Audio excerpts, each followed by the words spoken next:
Hey, welcome back to another episode of The Doorman. Hello. Hello. Greetings and salutations to all of you listeners. First off, we absolutely love to appreciate you, show our appreciation, our gratitude for those who take the time out to listen as Steve and I rant about the goings on in this beautiful world that we live in, right? Beautiful world that we live in, but oftentimes there's not a lot of beautiful things that are happening, right? But hey, that's the nature of planet Earth. So, thank you. Fair enough. Thank you to all of you. So we're gonna say all the things that we should say, being on YouTube. Like it, subscribe, share it, tell a friend, buy merchandise. I don't have any merchandise on, but buy merchandise, the whole nine. Comment, all that. And Margaret, we absolutely appreciate you for commenting. Sorry to disappoint you with my losses to your son with his 35 years of cinema trivia. It's insane. It's insane how much information this guy's got stored up in his brain. But didn't mean to disappoint. Well, you did. Well, look. On another note, on a not a lighter note, opposite of that. Today I found out. So, 20 plus years ago, I was a part of a hip hop group called Team Tropic. The very first producer we'd ever worked with, MC Trans, made our first 3 beats that we laid tracks on. Found out that he passed away.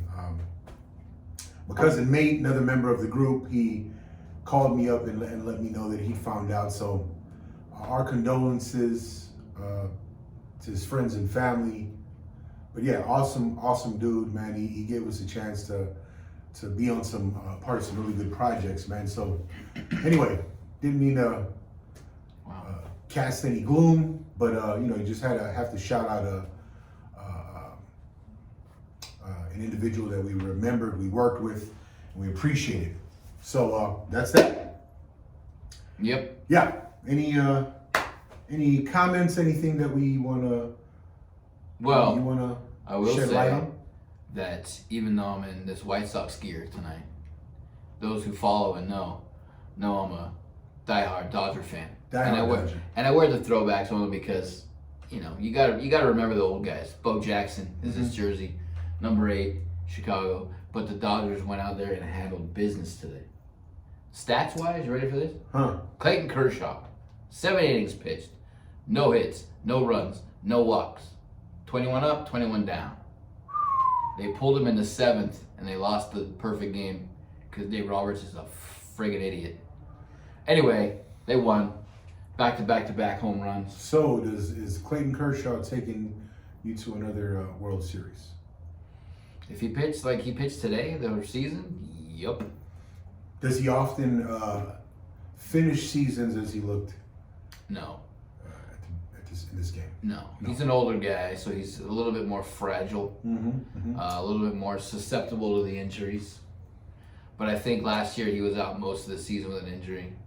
And then the extended lockout gave him a little more time to heal his elderly bones. If you were to coach, or if you were to be the GM there, how would you use Kershaw? Oh, he's got to be number 1. He's got to be number 1. Has to be. How long? I mean, how many innings would you stick him in for? Depends, given the situation. Okay. Playoffs? I mean, knowing how fragile he can be. Or regular season. Regular season, playoffs. Regular season, you got to make him your number 1. Mm-hmm. Give him between 80 and 100 pitches, depending on how he's pitching. Okay. Then if he's pitching well, leave him. Like today, I would have left him. All I needed was 3 more outs, and he would have gotten a perfect game. Okay. And Dave Roberts goes in, pulls in another guy out of the bullpen who's also a lefty, who made no sense. And the guy came up, gave up a walk. There goes the perfect game. Then he gave up a hit. There goes the. Right. There goes the no-hitter. So, Dave Roberts, I salute you. I've often heard about the need to get rid of that guy. Yeah, they just extended it for 3 years. Okay. So, well, on to some better news. Is there any better news that you can cast light on? All right, Dodgers won. At the end of the day, the win is over. I'm not a baseball fan by any stretch of the imagination, but if I were, I would definitely jump on this Dodger bandwagon, being from the LA scene myself. Mm-hmm. Well, let's jump right into it. So we decided, I hate jumping on to these trendy topics, and I hate to, comment on these fly-by-night idiocracies that are going on. But anytime I hear something, right, I always want to shoot to the core of a situation. So what I'll do is I'll hit the core subject matter first, and then you can guess, and then later on we'll jump onto the trendy idiocracy that we're looking to address. So if we can stay on track. If we can stay on track. So what I thought to bring up and to pounce on was the idea of age-appropriate matters, right? So what was the purpose of people introducing, and organizations and other groups introducing age-appropriate tags on things, right? So at one point, you had to wait till you're 18 to buy cigarettes. Nowadays, it's 21. You have to wait till you're 21 in order to drink. You have to be 17 years old in order to go to a rated R movie. Certain movies are rated PG-13, meaning, as long as a child is at least 13, he can see that movie with a parent. So what was the purpose of all that? But you can be 12 and vote for the President of the United States. 12? I'm being sarcastic, but they want to lower it too. Right. So, even the age, the age restriction on voting. Can't watch a rated R movie by yourself, but you can vote for the President of the United States. So we just wanted to address it. What is it about? Are these age restrictions valid? In my mind, I would say absolutely, because when you're putting these tags on certain materials, certain certain things, what would you call drinking and smoking? Certain activities. Lifestyle activities. Certain lifestyle activities. So when you put an age restriction on it, it's across the board, it's believed across the board that most people at a specific age can or cannot handle the different activities, the different viewing materials, the different these different ideas and concepts, right? And is it valid? I would absolutely say yes, right? Having worked with kids for 22 years, I realized, and even going back and observing my own upbringing, how much I've changed and how immature I was at a specific age. And between, I often say, I was an idiot of a child, all the way up until I was probably in my 40s, mid-20s. Oh. Maybe even after that, I was an absolute idiot. I just, my emotional maturity, mental maturity, just maturity across the board, it was lacking. So I knew for myself there were certain things that I had no business doing, but I did anyway. Mm-hmm. So in my mind, these age-appropriate tags are absolutely necessary. So the thought of introducing children to ideas of sexuality. Little children. Because a child can be what? 13 and below, right? Right. We're talking about little kids. We're talking about ages 5, because kindergarten begins at age 5. And then up until about 3rd grade. 3rd grade is about 8 years old, right? So between 5 and 8, it is absolutely a horrible idea to introduce concepts of sexuality. Right. Concepts that might include transgenderism or sex changes or even ideas that you might, a child of one sex could think of themselves as the opposite, right? A male child considering himself or himself a girl, or a girl considering herself a boy. That age is an absolute terrible age to introduce these ideas. It's also, I mean, you have to, like, expressing one's individuality is one concept. You don't want to step on somebody's individuality.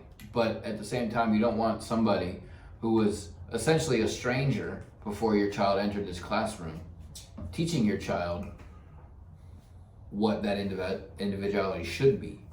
I mean, there's age ratings on video games that these parents that are saying it's okay for their teacher to tell their kid, it's okay if you want to, take these pills that are going to shrink your balls, or it's okay if, you feel like a girl and whatever, but you can't play this video game because there's a gun in it. Right. It's so backwards. It's wild. I mean, I remember when I was younger, there were I wasn't really allowed to play Mortal Kombat because of the fact there was blood in the game when I was little. Right. But, that was one of my favorite yeah. I mean, and then, then they do things like, you can turn the blood off so people, it's still a violent game.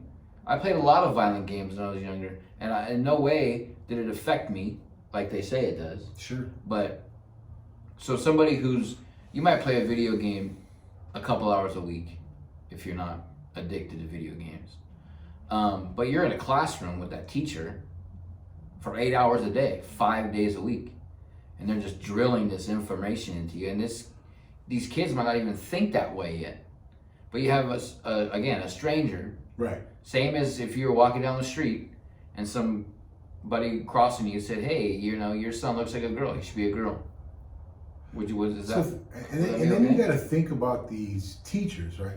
The majority of these teachers that are interested in introducing those concepts to children, these are younger teachers, right. Probably fresh out of college themselves, who may or may not have the emotional, mental maturity themselves to be able to introduce these concepts, right? Right. A lot of times they're in their mid to late 20s. I remember being in my mid to late 20s. I don't think I necessarily had, the maturity to be introducing new concepts, right? So, yeah. Like sticking with concepts that we're playing, like mathematics or social studies. You can definitely reiterate those concepts, right? Without putting too much of your own spin on things, right? That's why history is such a great subject. You put your own ideology behind it, or your own thoughts behind it. Sure. But history is history. It's written in the books. You can't really change it. You can give your interpretation of the history, but you can't. Okay, so this is another thing, right? I mean, you and I could probably disagree on this one, because history is the story of the winner. You've heard that concept before. It's the story that the winner tells, right? So, like in history books, like let's say the story of Paul Revere. They introduced the concept that one man jumped on his horse, rode up and down the eastern seaboard, and warned that the British were coming. How plausible is that idea? That one man was able to cover a good distance on his own, right? To tell and warn, let's say hundreds, maybe even thousands of people that, hey, the British are coming, right? So that was a concept that was taken from someone who wrote a song about Paul Revere, or some type of an ode to Paul Revere. But in reality, you should have just sent a tweet. that would have been It probably would have been possible, had it been 2019 he or 20. He would have reached his 2 million followers like that. Like that.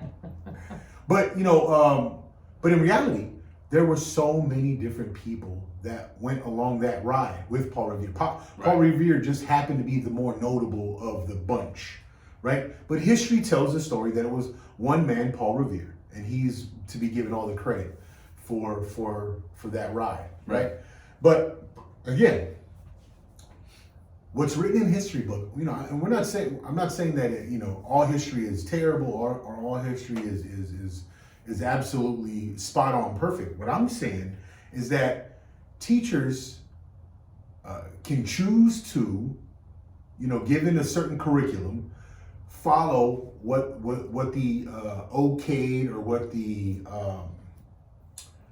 what's the word I'm looking for? What the approved curriculum, right? So they can choose to convey the approved curriculum, or they can choose to put a spin on it, right? History happens to be one of those things you can put a spin on it. Now, this concept of gender neutrality or gender swapping or changing or being whatever gender you feel, there's such a blur. There's such a gray area. It's blurred behind the lines of inclusivity. Sure. Right. It's all veiled behind this bullshit idea of let's include everybody. Right. You can include everybody by letting them play basketball with other kids at recess, letting them do whatever they want to do. You don't have to have the kids who don't feel that way feel that way. Sure. That's not inclusive. Right. That's like forcing them. If they don't think this way, then they're a bigot or they're wrong, and that's not inclusive at all. That's divisive. Right. And it's just getting to the point where we always joke and we make jokes about at some point somebody's gonna say that they identify as a Buick, and we're gonna have to fucking accept it, and then there's gonna be more people. And we're gonna accept it because I love GM cars. Right. Okay. Yeah. I love American-made GM cars. Somebody should identify as like a If you identify as a Chevy, I am absolutely happy for you, brother. A disbanded car company. Like somebody should identify as like a Daihatsu or something. Or a Datsun. Yeah. Yeah. Datsun B220. Hey, listen. Not to run off the subject. I understand what people are doing. I understand that you want to introduce kids to having a wider scope of acceptance for people, right? But that's not the way to do it. Nope. The methods, the strategies that are being introduced are absolutely out of this world. It's one thing to introduce the fact that there's different people. There's all types of different people in this world, and you're going to run into a slew of differences in a lot of people. But to identify these differences and to say, hey, we have to love these guys, and you too may be one of these people. That's absolutely ridiculous. Right. That is, you're out of your mind in thinking that children are capable of listening to something like that and not processing it in a correct way. Right? We don't even know what the correct way for a child to process information would be. Right. We just know that children don't have emotional maturity. Right. Emotional maturity doesn't set in till after your mid-20s, I believe. I mean, and again, there's, it's my I'm opinion. an excellent case of how it hasn't set in yet. My maturity. I believe only now, within the last six to 8 years, has absolute maturity set in for me, right? Again, I understood 8 years ago that how much of an idiot I still was, right? I can still do some very idiotic things, right? And I would justify it, mentally, and I knew I was justifying these idiotic behaviors, Mm-hmm. right? And then I began to accept that, hey, man, I could very well be an idiot. And then so, my mind started to change. My justifications became non-existent, and I decided, hey, you know what? I can definitely decipher where I was making these mental mistakes and where I wasn't. Right? But it took a while. It took a long time. It took a lot of prayer, right? Because I'm my early childhood programming involved, the organized Christian movement, and then so I took from the organized Christian movement what was good for me, and prayer was absolutely one of those things I kept, and it's done me so much good, right? So in my prayers, I always prayed for things like wisdom. I prayed for guidance, and then so eventually I came to an age where I accepted what was the wisdom and where my guidance was coming from, and how it was being revealed to me. Anyway, and I believe that's when my path to emotional and mental and spiritual maturity came about. Yeah. So again, I was probably in my late 30s when these things, probably in my late 30s, maybe even a little after that. But long story short, people in their mid-20s are not, they're definitely not capable of introducing these concepts to children, right? Yeah. And being unbiased about it, right? People in their mid-20s, early 30s, come on, unless there's rare occasions, right? There's small percentages of people at that age with absolute maturity, but for the most part, people hold on to these biases that they've grown to accept, right?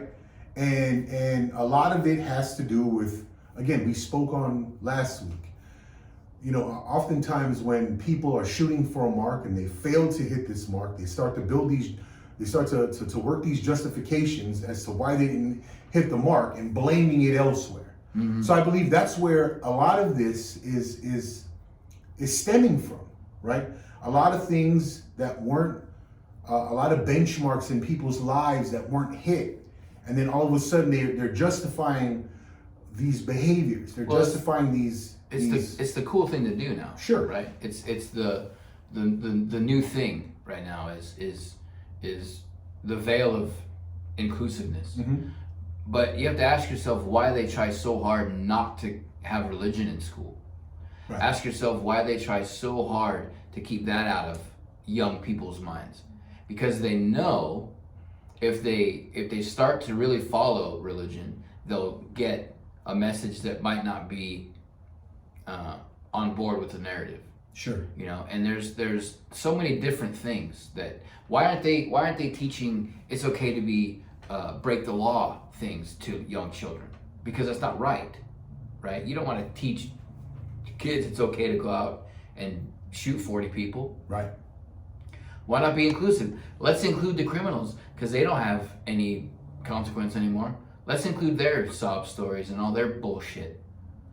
It's that, and then there's a video going around. I meant to say this last week, but I forgot. There's a video going around of a young mother who is holding her baby, and when I say baby, I mean playing with a rattle baby. 1 2 year old. Not even that old. Oh wow. Months old. Like under a year. Under a year. Right. And she has the baby in front of her camera, and this is all for the mother's sake. There's nothing you can say to me that's going to think that this is for the child's benefit, but she says, this is my son, and I called my father today and told him that my son is gay. To me, that's wild. I mean, it is absolutely wild. Back in the day before the internet, that might have been acceptable to have that long distance phone call with a relative because that's between you two. You put it out there on the internet, it's there forever. That kid is screwed because if something happens to when he grows up and he's not gay, or even if he's not, imagine that's a significant moment, I would assume, is what I've, been told, that it's a significant moment for a person to come out to their friends and family. This mother took that option away from that child by making it, it's gone viral. There's millions of people who've seen this. It's crazy.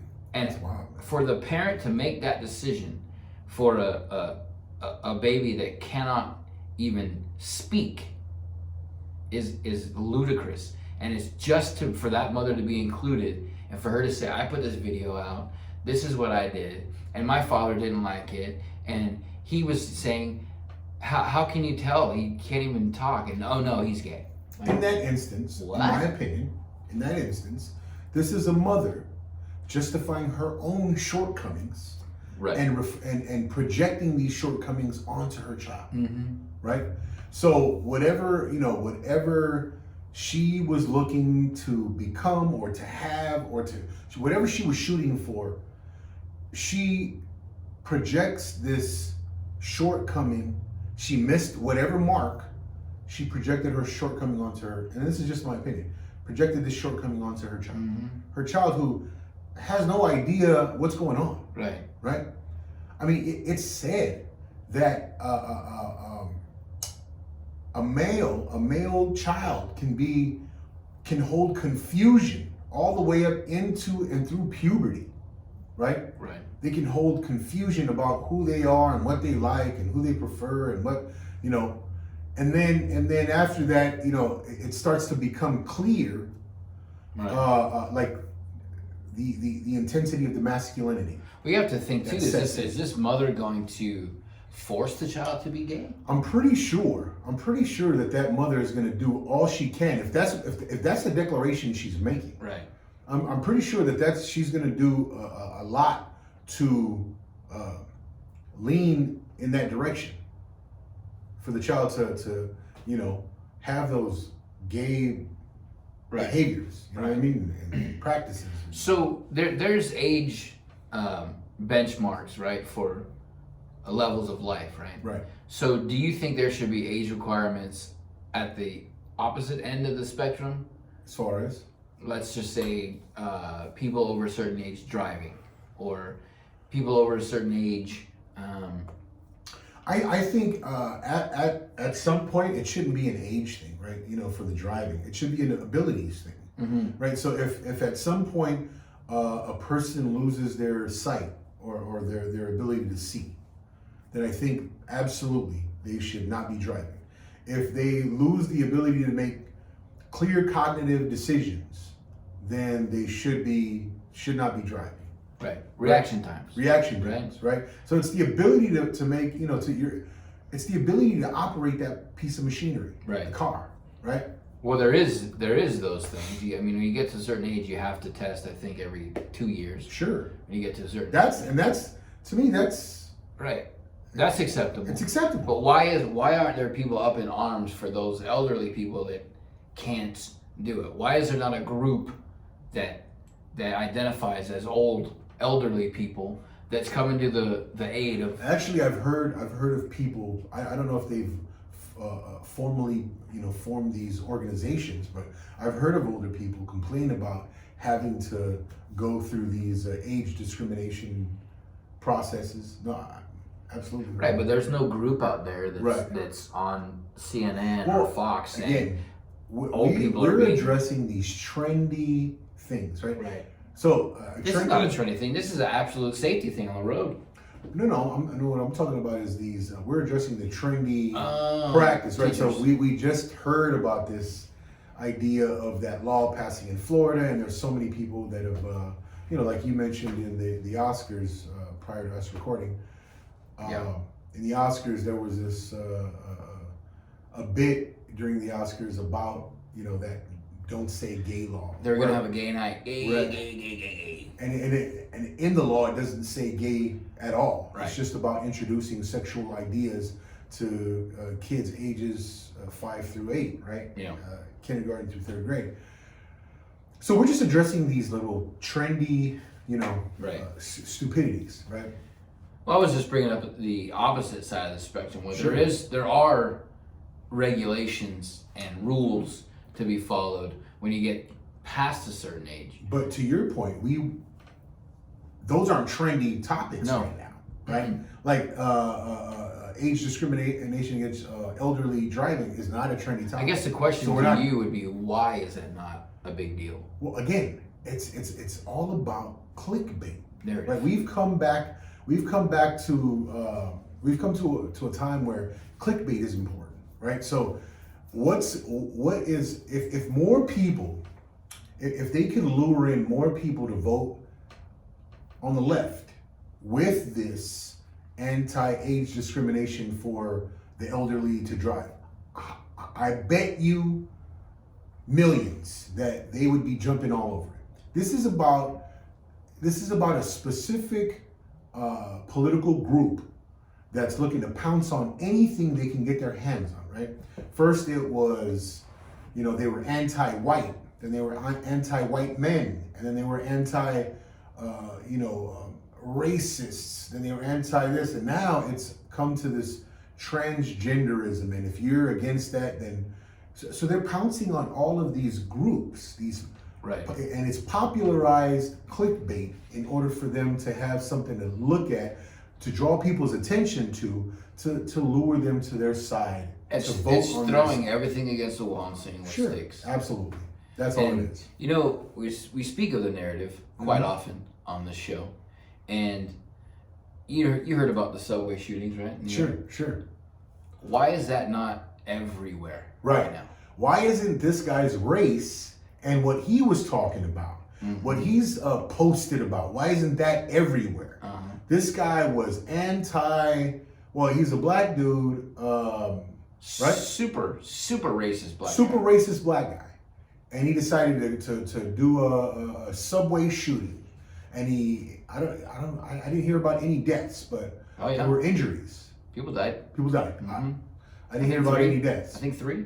Wow. Maybe 6. I don't know. I heard about a bunch of people getting shot, and no one is talking about it. No one is talking about the fact that this is a racist black man. The only thing they are talking about is now, of course, the narrative is the anti-gun laws. Sure. There shouldn't be the ability to have automatic weapons. Right. But you're not. That kills the narrative of every mass shooter is white. Right. It destroys that narrative. It destroys the narrative that all violence against people are extremist white men who lean to the right. Yeah. So all of these anti-gun people are now going to be looking to pounce on. So I guess it was in the news that Biden had already declared that he was coming after guns because of what happened in Sacramento. Who those shooters were also not white. Right. So it just seems like they want to do away with the freedoms that this country was built on. And I get it. There's going to be a lot of people out there saying, well, if gun laws were in place, then, these shootings would never happen. But that's stupidity. Also, California is one of the strictest states on gun laws. And those guys got 3 automatic guns. Sure. Automatic rifles. But what people are not talking about is that criminals are the ones you want to worry about, right? They don't follow gun laws. They don't follow laws. They break the laws. They break laws. Criminals. They're criminals, right? So it's not like if you pass the strictest of gun laws that all guns are going to disappear. And that doesn't matter. So look at the guy in Wisconsin. He took a red vehicle and mowed down. Oh yeah, if people want to kill, they're going to kill. Where's that guy at now? You don't hear a thing about that. Nope. Christmas massacre. Right. Again, people are. There's going to be a lot of stupidity surrounding government. Right. We are anti-big government. We don't believe that government has any real place in the federal government anyway. What happens in your small government, local government should be dictating what goes on and whatever things are said. So this situation in New York should be handled by New York government officials. Right. Right. So whatever happens there, only because what happens in New York, the culture that is practiced in New York is not the same culture that's happening in name a city in Wyoming. Cheyenne, Wyoming. Two different cultures, two different types of governing should be happening, right? What happens in Los Angeles, California, should not dictate what happens in Little Rock, Arkansas. Actually, Little Rock was kind of, anyway. Are you saying it's comparable? Not comparable, but there's some. Anyway. Okay. Anywhere in Delaware. Anywhere in New Mexico. So kind of Albuquerque. No. The Navajo reservations in New Mexico. Anywhere in South Dakota. Right. Yuma, Arizona. Anyway. Helena, Montana. Helena, Montana. Right. Yellowstone. Anyway, look. People should understand that your local governments should dictate what happens, right? That's not what we're trying to bring up here. We're trying to bring up age appropriateness, right? And it should be. So what DeSantis did in Florida, and applying their beliefs in Florida to what was going on, it was absolutely on point, on par with what should be happening, right? There shouldn't be any kind of federal mandates on what should be going on in Florida or should be going on in Arizona or there should be no federal mandates that dictate anything. That goes on in individual cities and especially school districts. The federal government should have nothing to do with schools. Nothing. Except funding. But even then they'll fuck that up. Oh man. Don't let me get started. Anyway. Don't get started. Don't get started. Because I can talk. Oh, we know that. Anyway, we just look to push for you to utilize your thought processes. Right. Once again, let me remind you, we believe that reality is created by a sequence of events that begins with your thoughts. Thoughts turns into actions. Thoughts turns into speech. Speech turns into actions. Actions create reality. If the reality isn't what you want, you got to go back to the beginning, make the adjustments. And don't blame anybody on your way. Yeah, it's our firm belief. Don't blame nobody. Crazy. It's pretty basic. I mean, you can't always have somebody to blame, right? It's like that old adage: if everybody around you tells you you're crazy, everybody can't be wrong, right? I mean, can't have all your friends that don't know each other all think you're batshit crazy. Speaking to that adage, this is why we encourage these thoughts to be spoken, right? Because if we're all speaking, right, the best thoughts are going to rise to the top. The best thoughts, it's like that Quora. You ever look at the Quora app? So a question is asked, right? Anybody can launch a question. And then a bunch of answers start appearing. The best answers get upvoted, right? And then so the very best answer gets the most upvotes, right? And then so that's the concept that we look to promote, right? You talk, right? And then all of a sudden people start listening, and then they start throwing you feedback, and then the feedback either rejects your ideas or accepts it, and then depending on how many people accept or reject, you know whether your idea is and there's always got to be somebody willing to go out on a limb. Sure. And go against, like, if the whole room is leaning one way, there has to be somebody in that room that feels the opposite way, but is just too scared or nervous or doesn't want to ruffle any feathers to bring it up. And we encourage opposition. We are not those guys. We encourage the opposition, right? Because the opposition causes someone to recalculate or even calculate the response, right? Calculated counters are. I mean, look at the Florida thing. DeSantis didn't have an anti-gay bill. It was nothing to do with that. Right. All he was trying to do was let people know, since it's worldwide, let people know that it's not okay for a teacher who doesn't know your child before school starts to be able to tell your child the layout of transgender people. That's not okay. In kindergarten, you shouldn't even be thinking about that. Absolutely You not. should be thinking about what color crayon you're going to use next. Right. Don't eat the paste. You should be thinking about who's going to win the handball tournament at recess. Right. What's in my lunchbox? Right. Can't wait for the fruit roll up. Not should I cut my balls off? I don't know. The teacher said. Am I too masculine? With the opposition that wants the inclusiveness, immediately attacks him and says he's anti-gay. He never said that. Right. Never even said it. Right. But at risk of ruffling a lot of feathers, you got to think like Trump. Look past the veil of bullshit. Right. Lift it and look at what's going on behind the veil. Because it's not always what it seems, and it's not always what they want your best interests are not in their vision. They want as many people behind them to further their political regime. And are we claiming that Trump was perfect? We aren't claiming Trump was perfect. No, Trump was able to call out a lot of bullshit. Right. That's what Stephen and I. The ability to look past the veil of government. He was not scared to call nonsense, right? He saw things that were unnecessary in government and showed you, and he brought it to worldwide attention. The swamp, how much money was being wasted, the flaws of NATO. Just all kinds of idiocracies that were going on, right? And that's what we love. Mm-hmm. We love that he was looking to clean things like that up.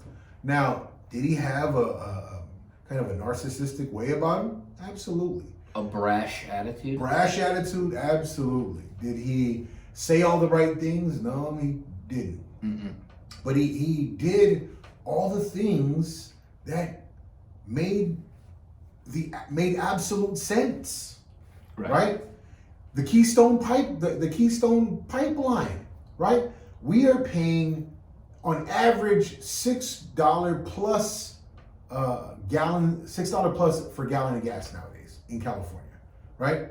Had he and his policies for energy been enacted or still enacted, we would not be facing these issues whatsoever.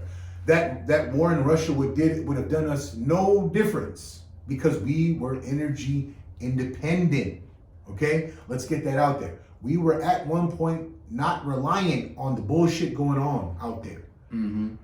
Had he still been in office and this happened, let's say it would have 100% happened, right? Which probably wouldn't. No. But let's say it would have happened, right? We would have nothing to worry about because we were relying on our own means to provide this oil for us, for ourselves, right? We would have still been paying the amount of the same gas prices that we were previous to the invasion. Who would have ever thought people want to yearn for the days of gas being $3.89? Shit, right? I remember when I first started driving, at the risk of sounding old, gas was like $1.15. Yep. I remember 99 When he first started gas. driving, the horse was just fed by oats. He likes to claim that he's so much younger. Guys, he just looks like Caillou, guys. He is not that young, bro. Anyway. Shrek was old. Also, you bring up if things didn't happen, if the record number of deceased people didn't vote, we probably wouldn't be in this situation. Absolutely. Right? Not to bring up the past. Not to bring up the past. I don't know if that Hunter Biden information was allowed to be talked about back then. I don't know. If Hillary was in jail, I don't know. Right. It would have been. No one would be talking about this shit right now. Look, we don't mean to, open up wounds, or do we? Yes, we do. Okay. I have a question. Yeah. Kind of off the topic. Sure. Since I brought up Hillary. Do you think if good old Bill never got his rocks off by all these dirty whores, do you think Hillary Clinton would be as angry as she is in the world now? I just think that the type of woman that she is, she wasn't interested in, you know, having a happy marriage. I think she was interested in pursuing this political career, and it's always been that. It's not about a happy marriage. You know what I mean? I think it was about, again, I started watching that thing on Hulu about the Monica Lewinsky and Edie Falco's playing Hillary Clinton, and man, it's hard to watch. If you just woke up from like a 45-year coma and you had no idea what happened, it's a good show to watch. But knowing what happened, and it's just like, man, they still try to paint her as some angel. Yeah. She's ruthless, heartless, absolute. Again, it was a power pursuit on her part. It's always been a power pursuit. Bill Clinton getting into office was definitely a power pursuit by Hillary. I'm sure she had tons to do with it. She was supportive, did everything she could in her power to make sure that her man was there, you know? So, I don't know. I say one word and I won't bring it up again. Benghazi. Move on. Moving on. Yeah. So, again, this is we're always talking about, we're not super right-wing guys. I don't think, right? We have a lot of conservative positions. I absolutely do. But I don't think we're super right-wing guys. But we definitely have no pity or have no empathy or compassion for these left-wing policies. We're stupid. They're stupid. Just no, right? None at all. There was a structure created by our forefathers. And whether, every piece of that structure was solid, it really has no bearing on things. A structure was laid out. And on that structure, this country was able to cling on and create the very best civilization in written history. Mm-hmm. And again, what makes this the very best civilization? The idea that the poorest of our population has access to resources that in any third world country, you would be looking at the upper echelon of their population, right? Our poor, our homeless has access to indoor plumbing. Our poor and homeless have access to food. They don't need to starve, right? There's in any major city you can find food. What are those things? Food closets. Food banks. Food banks. Closets. Food banks. Food drawers. Food drawers. Crispers. Food garages everywhere. Our poor have access to resources in this country. And that's because of the structure that the forefathers have built. Right. And also the lack of accountability. I firmly believe if you made, not a crime, but if you made it so difficult to remain homeless, there'd be far less homeless people. Yeah. You can't say it without saying take it away, but there's so many options. I heard in an interview, like a lot of these homeless encampments aren't truly homeless encampments. They're open air drug. They're gypsies. Open air drug facilities, not facilities.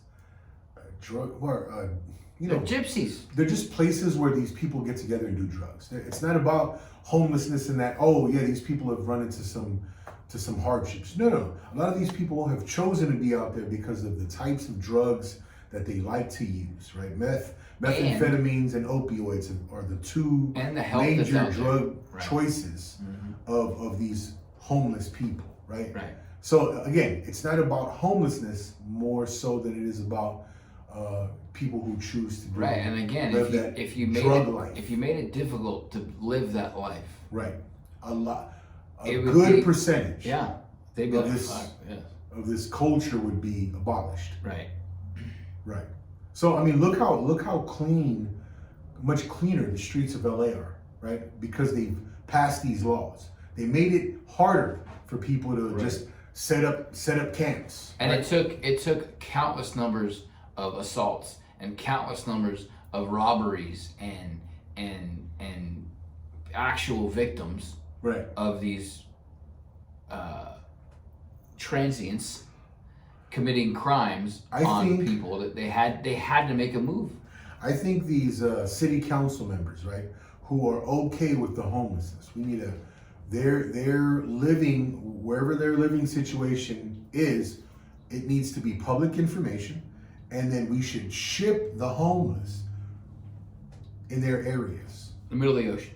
No, in their areas, in the areas where these city councilmen who vote for, well, that's what I'm saying. They had to make a move, because if they didn't, they just another slap in the face that they do not give a shit about you or I. Yeah.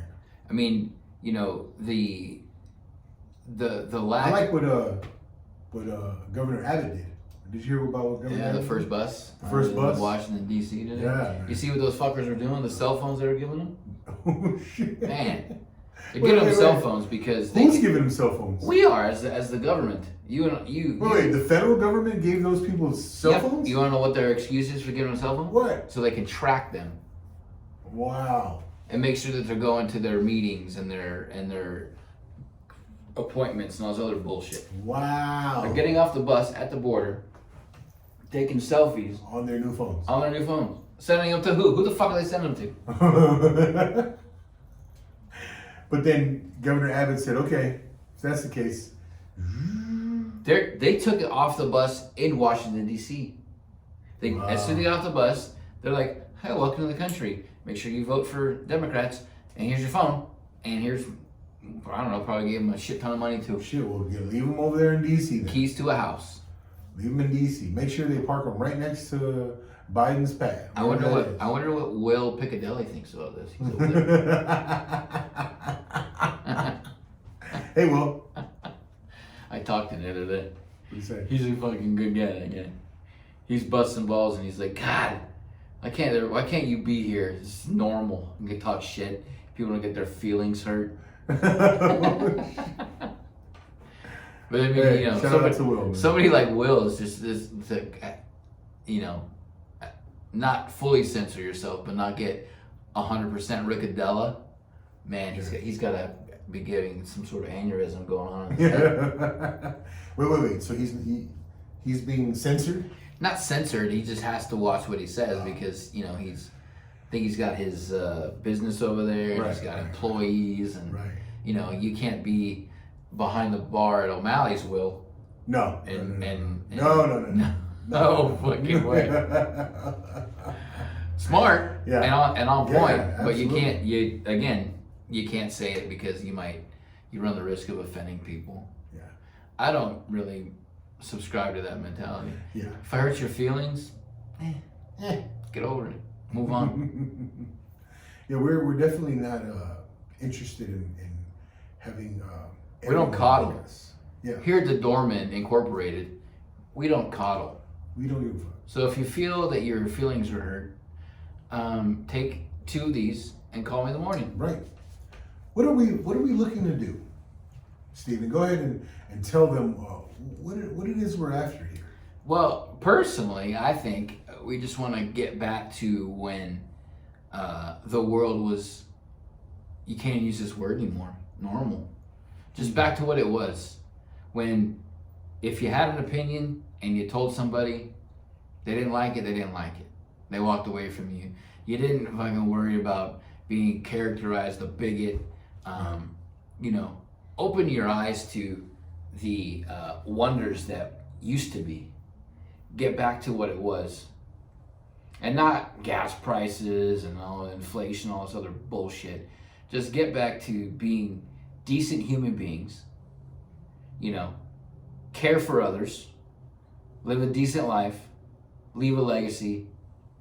And, I don't know, light a candle. Thanks. To take that even further, I want to get back to a time where what was considered good was known. There was a clear line between what was good and what was evil, right?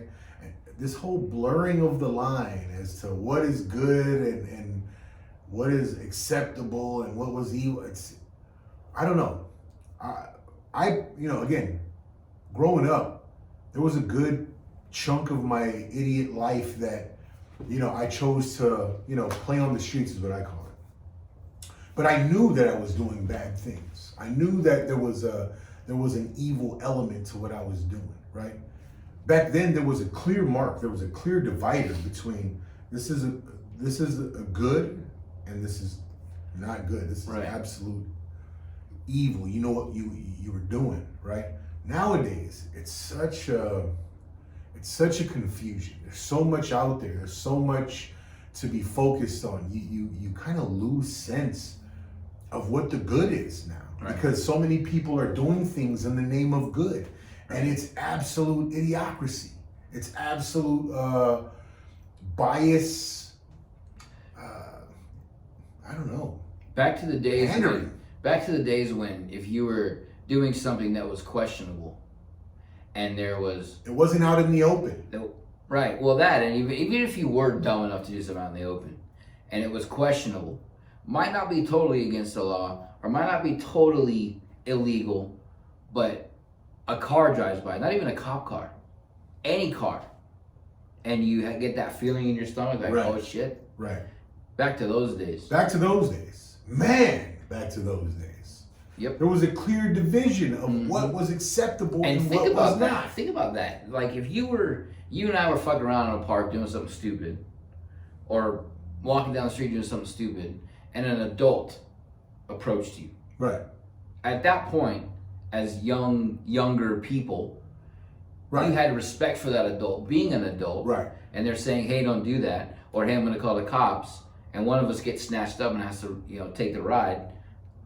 The consequence was there. But we at least had it in our minds to not be there. Like if that adult, if we saw that adult coming, and then we knew that we were doing something stupid, we're out. Right.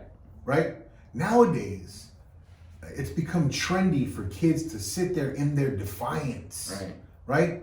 And it's like, pull your phone out and go viral. Yeah. What does this world come to, man? What does this world come to that, you stand there in defiance and you're I don't know.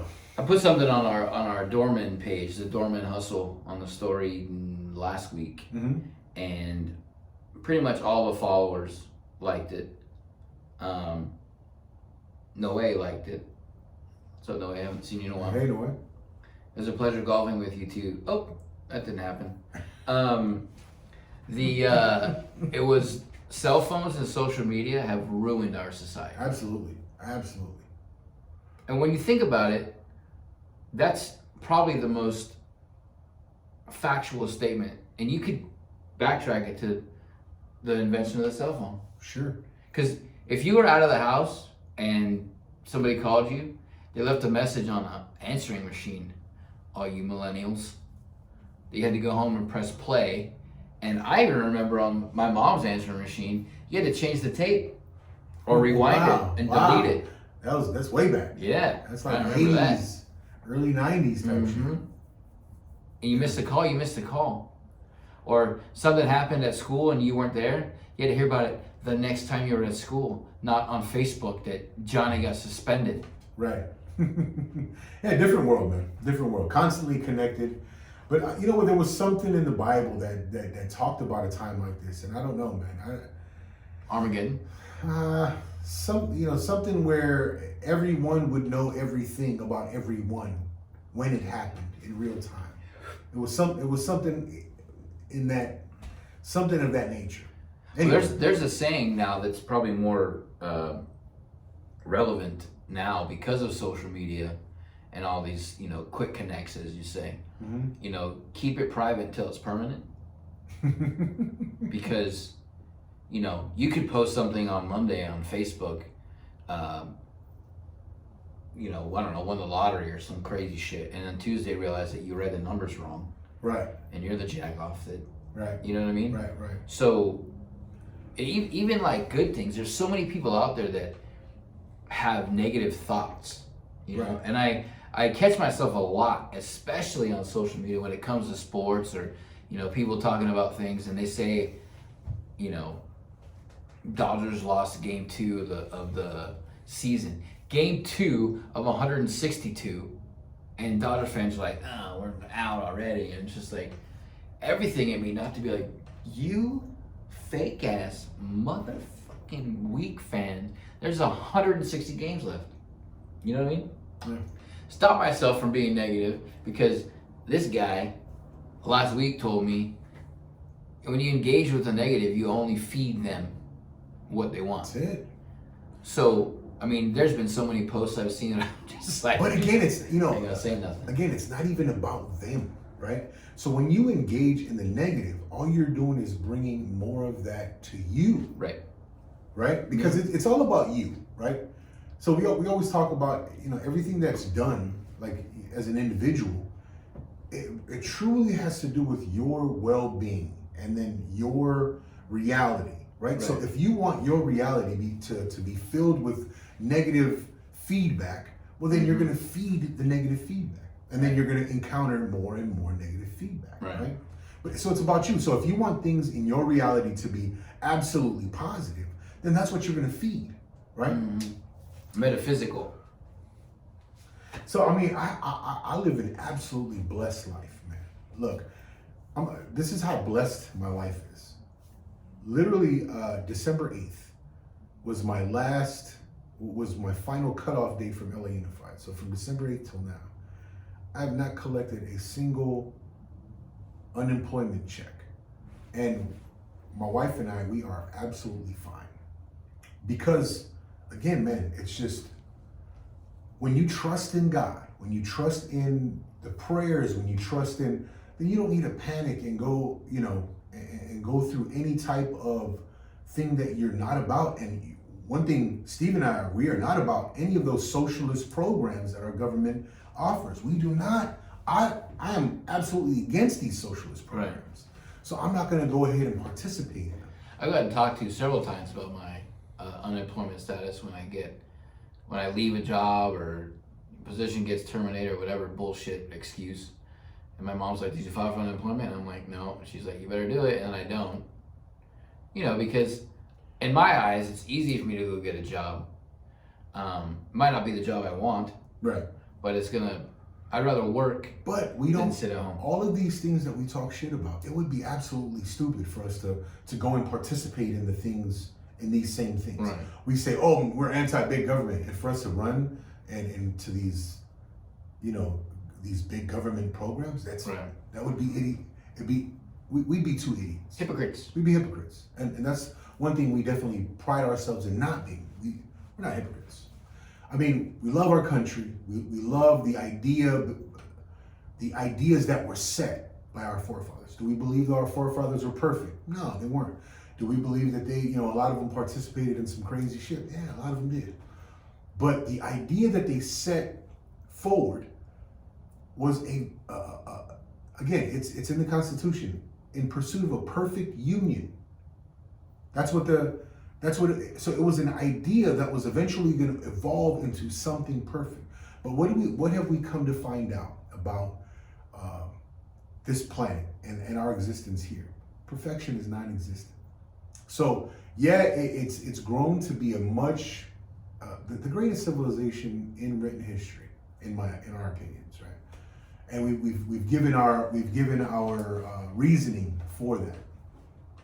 But you know, perfection has no place here on planet Earth, and we know there's such a flawed existence, that something as awesome as the Constitution is never going to reach its perfection. But we still give all the credit to those men, and the idea that, you know, I believe that those men were God-fearing men. They prayed for the guidance, and this is what their, you know, prayers allowed them to form the Constitution. Agreed. And that's where we're at. And that's what the Dorman praise, and we hope to get things back on that track, right? What's our end game? Again, getting back to the. No. Oh. Our end. I would say let's go back to. You didn't want to mention any more. Oh, we can do it all day. Conspiracy theories. Conspiracy theories. Let's do it. I don't know. Again, we're talking about the forefathers. I'll start it off. The idea that our forefathers, a good number of our forefathers, were members of secret societies, right? So one of the secret societies, and these guys aren't so secret, but Freemasons. The idea that our forefathers, members of of the forefathers, were a part of Freemasonry. Holy shit! I think that in itself is a conspiracy to. I mean, I think it's become well accepted. So, how deeply rooted is Freemasonry in the formation of this country? Well, they say a lot of how Washington, D.C. was laid out, how it was surveyed, all of the geometric shapes that went into the pattern that the homes and the buildings were laid out in. That is a Freemason, those are Freemason concepts, right? And Freemasonry, if anyone knows anything about Masonry, it's free bricks, right? Masonry is like the stones, right? The builders of these buildings, right? These stone buildings, right? And then so the idea of Masonry and Freemasonry goes back to the building of the Solomon Temple, the Temple of Solomon, right? Hiram. There was a Freemason by the name of Hiram. And then, so I don't know all of I don't know all of the details about his story, but it dates back to that concept, that idea, that era. So Freemasonry, a lot of their concepts, a lot of their ideas, a lot of their practices have to do with, the building of buildings, the creation of buildings, the setting of the foundation, the geometric shapes, the keystone. So there's a keystone block. It's said that this block is responsible for the fortification of the building, and most of those buildings. What's the conspiracy theory? So the conspiracy theory is that it was this group that led to this concept of a perfect union. So it was the building. So these guys and their concepts of building a perfect building went into the creation of this greatest civilization in written history. So that's the conspiracy theory. What makes this a great civilization, what makes this a great country, goes back to this specific group of Freemasonry. Look it up, read about it. If you don't know, go know. Now you know. So mine's a little more lighthearted. Moon landing. Real soft serve ice cream. No. So what if Tupac faked his death to get away from Jada? I like that. When you say lighthearted, I like it. I've read it. This is not my idea. It's just, obviously a conspiracy theory I've read a lot about. Shit. But what if she was such a conniving, manipulative bitch back then that he just said, you know what? Was he dating her when he died? No, but we don't know what she was trying to do. This is before all this shit, right? Right. Was it 94? 96? 96. 96, right? Yeah. Yeah, so, pagers, maybe she was blowing his pager up. And he was like, fuck, this crazy ass bitch. I've done a little bit of, not research, I hate to use that word, but you're looking some shit up. Looking up some shit. And there's been so many times on film, video, right, that she's just blatantly robbed Will Smith's manhood in front of millions of people. Is this ever since the Red Table has come out? Well, this is like when the Red Table came out, and then there was one time before she was like, "Oh, so and so's gonna be on the Red Table. What has she done for our marriage?" And he just, you can see it. You can see it. He's just like, I saw that video. Like, don't just start filming and use me. Right. And then he goes in this, on the Red Table show, he goes in this long story about what he did for her 40th birthday and all these things he had planned. And he had a movie coming out around the same time, so he previewed the movie at her party. He had so-and-so singing there, this big gigantic bash. And her response to him was, "This party is nothing more than to feed your ego." Wow. I would have shut the party down and set the house on fucking fire. How's that for ego? Wow. Wait. When did she say that? On one of the Red Table episodes. During the interview. And her mother's just as, now you know where it comes from. Wow. As he's telling this story, her mother's looking at him like this. Like, hey, Jada Pinkett's mom, you'd be nowhere without Will Smith. Nowhere. Holy shit. So she sits there.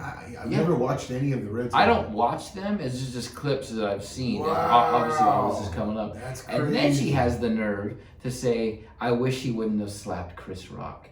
It was aggressive." Will Smith, if you're watching you this, gotta leave them get out. Run. You can come stay with us. Shit, we could come stay with you. Yeah, we'll kick her out. We'll come over. I don't know, man. You think it? I mean, in one glance from her. But that whole thing with I don't know, man. Is he really a good guy? Is what I'm asking. I'm sure. I mean, I don't know. I think they're deep rooted in Scientology, so there's probably some weird thing going on there. But because you heard about that whole Paul Rodriguez situation on the set of Ali. Yeah, I'm sure at some point, you know, when you're a Will Smith in Hollywood and you're just the biggest thing since everybody, you get a little bit of an ego. And this whole situation has sure as shit checked his ego at the door. Yeah, for sure. Yeah. But you have to wonder if would he be that way or this way? I don't know, man. If he was still with I don't know. The first mama. I mean, what if Tupac faked his death to get away from Jada? What if she's responsible for Pac not putting out any more Hey, and there's a conspiracy. Just a conspiracy theory for everybody to ponder because she's a psychopath. I think with that one, we gotta bid our farewells. Mm-hmm. Arrivederci. FJP. JPS. Yeah. All right, there we go.